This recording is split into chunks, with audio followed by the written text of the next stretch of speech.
ഞാൻ അന്ന് പറഞ്ഞിടത്തേക്കാണ് ഇപ്പോൾ കാര്യങ്ങൾ എത്തുന്നത്. ഇവരെ അതിരൂക്ഷമായിട്ട് ഇവരെ കുറ്റപ്പെടുത്തിയിരുന്ന, ഇവരെ എപ്പോഴും എന്തെങ്കിലുമൊക്കെ ലഭ്യങ്ങൾ പറഞ്ഞിരുന്ന യൂട്യൂബേഴ്സൊക്കെ ഇപ്പോഴാണ് ഞങ്ങൾക്ക് മനസ്സിലായത് നിങ്ങളൊരു അഹങ്കാരിയല്ല. എന്തുകൊണ്ടാണ് നിങ്ങൾ കുട്ടികളുമായിട്ട് സെപ്പറേറ്റഡ് ആവാൻ കാരണം എന്നുള്ളത്. ഒരിക്കലും ഈ ഗഫൂർഖാനെ ഞങ്ങൾ സപ്പോർട്ട് ചെയ്യില്ല എന്ന് പറഞ്ഞിട്ട് ഒരുപാട് വീഡിയോസ്.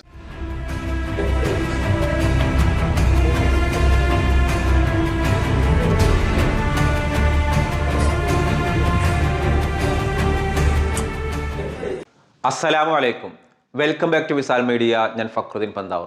ഞാൻ ഇന്നലെ സുലു ടോക്സ് എന്ന് പറഞ്ഞ ഇൻഫ്ലുവൻസർ ഉണ്ടല്ലോ, സൊൽഹയുടെ ഭർത്താവിൻ്റെ ഒരു വീഡിയോ ക്ലിപ്പ് കണ്ടു. ആ വീഡിയോ ക്ലിപ്പ് കണ്ടിട്ട് ഞാൻ ഞെട്ടിപ്പോയി.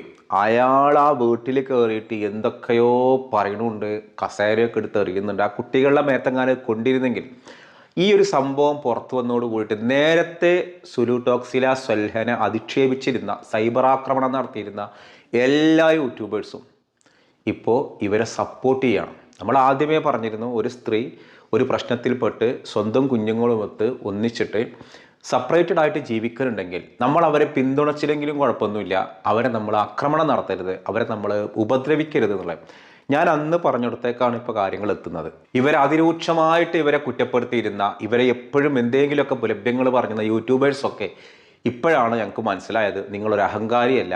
എന്തുകൊണ്ടാണ് നിങ്ങൾ കുട്ടികളുമായിട്ട് സെപ്പറേറ്റഡ് ആവാൻ കാരണം എന്നുള്ളത്. ഒരിക്കലും ഈ ഗഫൂർഖാനെ ഞങ്ങൾ സപ്പോർട്ട് ചെയ്യില്ല എന്ന് പറഞ്ഞിട്ട് ഒരുപാട് വീഡിയോസ്. ഒരു സ്ത്രീ തൻ്റെ 5 കുട്ടികളുമായിട്ട് മാറി നിൽക്കണം എന്നുണ്ടെങ്കിൽ അവർക്ക് തക്കതായ കാരണങ്ങളുണ്ടാവും. ഇത് മനസ്സിലാക്കിയാൽ മതി.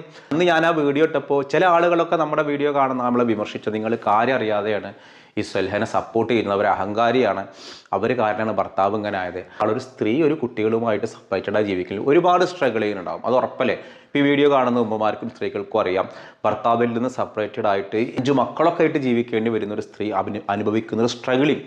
ആ സ്ട്രഗിളിങ്ങിൻ്റെ കൂടെ നമുക്ക് നിൽക്കാൻ പറ്റണില്ലെങ്കിൽ നമ്മൾ അവരെ വെറുതെ വിടുക, അവരെ അറ്റാക്ക് ചെയ്യരുത് എന്ന് മാത്രമേ ഞാൻ പറഞ്ഞുള്ളൂ. ഇനിയിപ്പോൾ ഞാൻ അയാളുടെ ഭാഗത്ത്, ഞാൻ രണ്ടാളെയും ഭാഗത്തൊന്നുമല്ല, രണ്ടാളുടെ ഭാഗത്തും ഉണ്ടാവും ശരിയും തെറ്റും ഉണ്ടാവും. പക്ഷേ ഒരു സ്ത്രീനെ അകാരണമായിട്ട് വളഞ്ഞിട്ട് ആക്രമിക്കണത് എന്തല്ല ശരിയല്ല. ഇപ്പോൾ അത് കുറേ യൂട്യൂബേഴ്സിന് ബോധ്യമായിട്ടുണ്ട്. നമ്മൾ പല ഫാമിലി മാറ്റേഴ്സിലൊക്കെ, ഇപ്പോൾ ഞാനൊരു കൗൺസിലർ എന്ന നിലക്ക് നമുക്ക് ഒരുപാട് അനുഭവങ്ങളുണ്ട്. നമ്മുടെ അടുത്ത് വന്ന് കേൾക്കുന്നതായിരിക്കില്ല സത്യം. നമുക്ക് ഒരാൾ വന്നിങ്ങനെ പറയും, അതാണ് ഇങ്ങനെ, ഞങ്ങൾ മറ്റതാണ് മറിച്ചതാണ്. ഇപ്പോൾ എൻ്റെ അടുത്തൊരു ഫാമിലി, ഒരു ഭാര്യയും ഭർത്താവും അടികൂടിയിട്ട് വന്നിട്ട് ഭർത്താവ് പറയുന്ന കാര്യങ്ങൾ കേൾക്കുമ്പോൾ ഭാര്യ ഒന്നിനും കൊള്ളാത്തൊരു സ്ത്രീയാണ്. അതായത് ഭാര്യ അഹങ്കാരിയാണ്, ഭാര്യയ്ക്ക് ജോലിയുണ്ട്, അങ്ങനെ ഇങ്ങനെ ഭയങ്കര പ്രശ്നം. ഭാര്യയോട് സംസാരിച്ച് നോക്കുമ്പോൾ ഭാര്യ പറയുന്നത്, ഭർത്താവിനെ കണ്ണി കണ്ട സ്ത്രീകളുമായിട്ട് ബന്ധമുണ്ട്, കുടുംബം നോക്കില്ല, ഞാനാണ് അധ്വാനിക്കുന്നത്, ഇങ്ങനെ. അപ്പോൾ ഈ 2 കൂട്ടരിൽ ഇപ്പോൾ ആരെ ഭാഗത്താ ശരി? 2 കൂട്ടരും ശരിയാണ്. പക്ഷേ ഈ 2 ശരികളും കൂടി ഒന്നിച്ച് ചേർത്തിട്ട് ജീവിച്ച് കാണിക്കുക എന്ന് പറഞ്ഞാൽ അതൊരു ബുദ്ധിമുട്ടാണ്. പേഴ്സണലി എനിക്ക് പറയാനുള്ള, ഇപ്പോൾ ഒരു വീഡിയോ ആ ഇൻഫ്ലുവൻസർ സൊൽഹയോ അവരെ ഭർത്താവൊക്കെ കാണാൻ ഇടവന്നാൽ സന്തോഷമായി. എനിക്ക് പറയാനുള്ളത്, നിങ്ങളുടെ ലൈഫ് തീരുമാനിക്കുന്നത് യൂട്യൂബേഴ്സ് ആവരുത്. നിങ്ങൾ ആ മക്കളുമായിട്ട് ഒന്നിച്ച് ആ മക്കൾക്കൊരു പിതാവിനെ നഷ്ടപ്പെടാത്ത സാഹചര്യത്തിൽ ഒത്തുപോകാവുന്നതാണെങ്കിൽ സ്നേഹത്തോടു കൂടി വിട്ടുവീഴ്ചയോടുകൂടി ജീവിക്കാൻ വേണ്ടി അങ്ങനെയാണ് നിങ്ങൾ മാതൃക കാണിക്കേണ്ടത്. ഇൻഫ്ലുവൻസിങ് എന്ന് പറഞ്ഞാൽ എന്താണ്? നമുക്ക് ആളുകളുടെ കയ്യിൽ അത് ഇൻഫ്ലുവൻസിങ് ആവണം. അവനവൻ്റെ സ്വകാര്യ ലൈഫ് ദയവ് ചെയ്തിട്ട് ഇതിൽ കൊടുത്തിട്ട് ഇടരുത്. ഇതൊരു ക്ലോസറ്റാണ്. ഒരു പബ്ലിക് ട്രാൻസ്പോർട്ട് സ്റ്റാൻഡിലെ ക്ലോസറ്റ് പോലെയാണ്. എല്ലാവരും വന്ന് കയറും, അവനവൻ്റെ വിസർജ്യങ്ങളൊക്കെ ഇവിടെ ഇടും. ഇതിലിങ്ങനെ കമൻറ്റുകൾ ഇങ്ങനെ ഇടും. നെഗറ്റീവ് ഒരു കാര്യമില്ലെങ്കിലും നെഗറ്റീവ് കമൻറ്റ് ഇടുന്നവരുണ്ട്. ഓരോരുത്തരുടെ സന്തോഷങ്ങൾ പറയട്ടെ. ഇനിയിപ്പോൾ ഒരാളുടെ ഫാമിലി മാറ്റേഴ്സ് പറഞ്ഞു തന്നെ വിചാരിക്കുക, നമ്മളെന്തിനാ പോയി ചാടിക്കളിക്കേണ്ട ആവശ്യം എന്താണ്? നമുക്ക് താല്പര്യമില്ലാത്തതെങ്കിൽ നമ്മൾ കാണണ്ട. എനിക്ക് പറയാനുള്ളത്, സൊൽഹ എന്ന സുലു ടോക്സ് ഈ വീഡിയോ കാണുന്നുണ്ടെങ്കിൽ അതോടൊപ്പം ആ ഒരു ഗഫൂർഖാൻ എന്ന് പറയുന്ന ഒരാളാണ് നിങ്ങളുടെ ലൈഫിലേക്ക് യൂട്യൂബേഴ്സിനെ നിങ്ങൾ അതിന് പറയാനുള്ളൊരു സബ്ജക്റ്റ് നിങ്ങൾ കൊടുക്കല്ലേ. നിങ്ങൾ ഒന്നിച്ചിട്ടൊരു വീഡിയോയിൽ വാ. അങ്ങനെ കാണുമ്പോൾ നിങ്ങളെ സപ്പോർട്ട് ചെയ്യാൻ ആളുകളുണ്ടാവും. എന്തുകൊണ്ടാണെന്നറിയോ? അടിസ്ഥാനപരമായിട്ട് എല്ലാവരുടെ ഉള്ളിലും ഉണ്ടാവുന്നത് സ്നേഹവും കരുണയാണ്. അപ്പോൾ നിങ്ങൾ ഒന്നിച്ചിട്ടൊരു വീഡിയോയിൽ വന്നിട്ട് സന്തോഷമായിട്ട് കഴിയട്ടെ.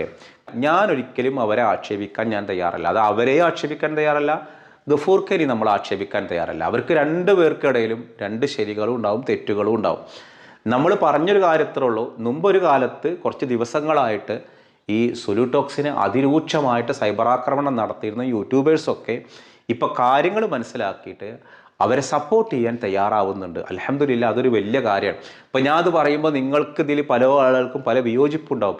മാഷ് എന്തിനാണ് ഈ ഒരു സബ്ജക്റ്റ് എടുത്തത്, മാഷിക്ക് വേറെ എത്ര എത്ര കാര്യങ്ങൾ പറയാനുണ്ട്, ഇതൊക്കെ ഒരു ചവറ് ചീള് കേസാണ്. എല്ലാ സബ്ജക്റ്റുകളും ചീള് കേസ് തന്നെയാണ്. ഓരോരുത്തരുടെ മനോനില അനുസരിച്ച് അതിന് വാല്യൂ ഇല്ലായ്മ ഒക്കെ ഉണ്ടായിരിക്കാം. ഞാനിത് പറഞ്ഞത് ഒരു സ്ത്രീ ഒറ്റക്ക് ഇങ്ങനെ 5 മക്കളുമായിട്ട് പോരാടി ജീവിക്കുമ്പോൾ നേരത്തെ അവരെ സൈബർ ആക്രമണം നടത്തിയത് കണ്ട വിഷമത്തിലാണ് ഞാൻ ഒരാഴ്ച മുമ്പ് ഞാൻ വീഡിയോ ഇട്ടത്. പക്ഷെ ആ വീഡിയോ ഇട്ടപ്പോൾ കുറേ ആളുകൾ അതിനെ എതിർത്തുള്ള രംഗത്ത് വന്നു. പക്ഷെ അന്ന് ഒരൊറ്റ യൂട്യൂബേഴ്സും അവരെ സപ്പോർട്ട് ചെയ്തിരുന്നില്ല. അവർ അഹങ്കാരിയാണ്, അവരാണ് ആ ഭർത്താവിനെ ഓടിച്ചത്, ആ ഭർത്താവ് ഒരു പാവാണ്. എല്ലാവരും പാവങ്ങൾ തന്നെയാണ്, ആരും പത്താളെ വന്നവരില്ല.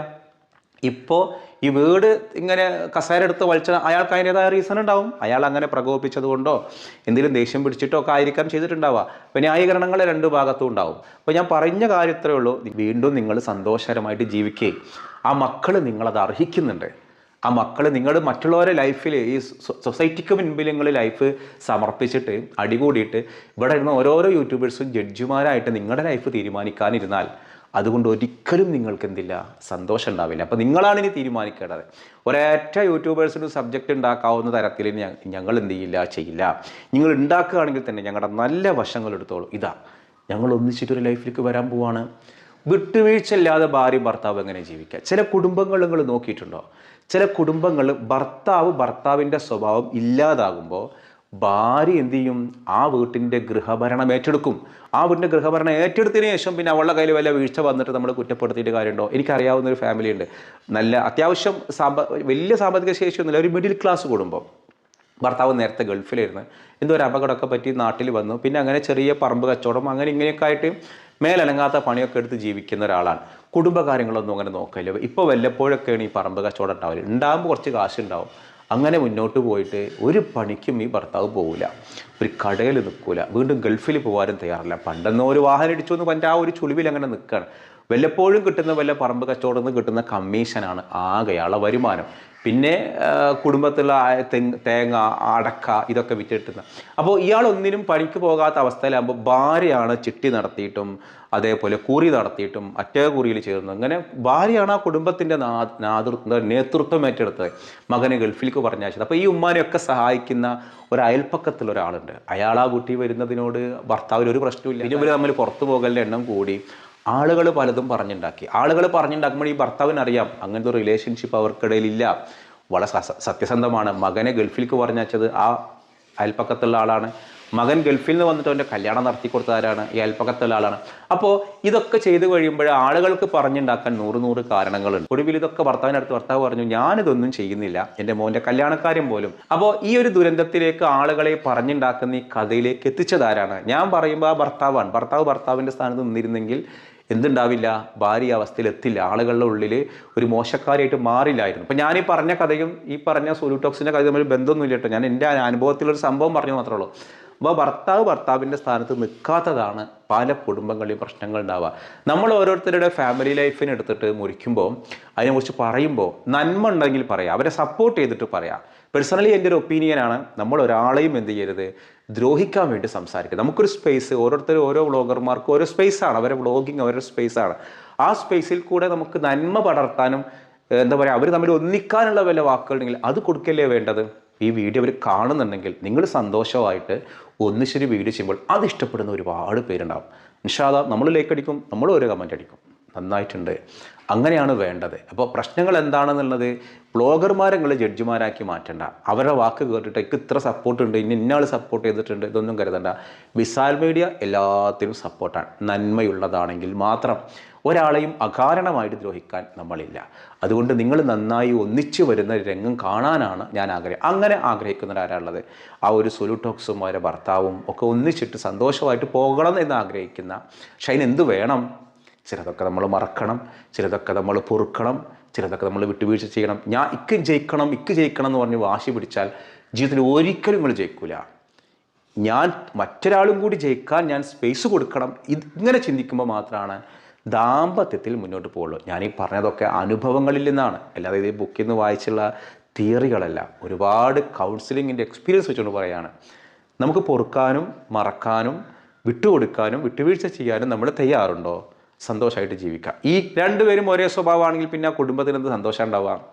ഒരാൾ പോസിറ്റീവ് ആകുമ്പോൾ അടുത്താൾ നെഗറ്റീവ് ആകണം, ചിലപ്പോൾ ഇയാൾ നെഗറ്റീവ് ആകും മറ്റാൾ പോസിറ്റീവ് ആകണം, അപ്പോഴാണ് ചാർജിങ് കറക്റ്റ് ആവുള്ളൂ. ഞാൻ ഈ പറയുന്നത് ഓക്കെ അല്ലേ? അപ്പോൾ അവർ ഒന്നിക്കണം എന്ന് ആഗ്രഹിക്കുന്ന ആളുകളിൽ നിന്ന് താഴെ കമൻറ്റ് ചെയ്യണം. ആ ഒരു കുടുംബം നമ്മൾ പ്രാർത്ഥിക്കുക, അവർ ഒന്നിക്കട്ടെ, അവരെ വലിച്ചു കീറുന്ന ഒരു അവസ്ഥയിലേക്ക് എത്താതിരിക്കട്ടെ നമ്മുടെ പ്രാർത്ഥന. കാരണം കാണുമ്പോൾ നമുക്ക് സങ്കടം. ആ മക്കളെ മുഖമാണ് കാണുന്നത്, 5 മക്കൾ, പിന്നെ എല്ലാ കുടുംബത്തിലും പണക്കും പ്രശ്നങ്ങളൊക്കെ ഇല്ലേ, അവർ ഒന്നിക്കട്ടെ എന്നുള്ളതാണ് നമ്മുടെ ആഗ്രഹം. അടുത്തൊരു വീഡിയോയിൽ ഒന്നിച്ചിട്ട് കാണട്ടെ. അപ്പോൾ അങ്ങനെ ആഗ്രഹമുള്ള ആളുകൾ താഴെ കമൻറ്റ് ചെയ്യണം, നമ്മളങ്ങനെ പ്രാർത്ഥിക്കുക അവർ ഒന്നിക്കാൻ വേണ്ടിയിട്ട്. അപ്പോൾ നമ്മളിന്ന് ചോദിക്കുന്നൊരു ചോദ്യം, നമ്മുടെ സംസ്ഥാനത്ത് സംസ്ഥാന സ്കൂൾ കലോത്സവം നടക്കുന്നുണ്ട്. എവിടെയാണ് ഈ സംസ്ഥാന സ്കൂൾ കലോത്സവം നടക്കുന്നത് എന്നുള്ളതാണ് ചോദ്യം. ഞാനൊരു 3 ജില്ലയുടെ പേര് പറയാം: തൃശ്ശൂർ, വയനാട്, പാലക്കാട്, തിരുവനന്തപുരം. ഇതിലേതാണ് ശരിയെങ്കിൽ ആ ഉത്തരവാണ് നിങ്ങൾ കമൻറ്റ് ചെയ്യേണ്ടത്. മറ്റൊരു ദിവസം മറ്റൊരു വീഡിയോയുമായി വീണ്ടും കാണാം. അസ്സലാമു അലൈക്കും.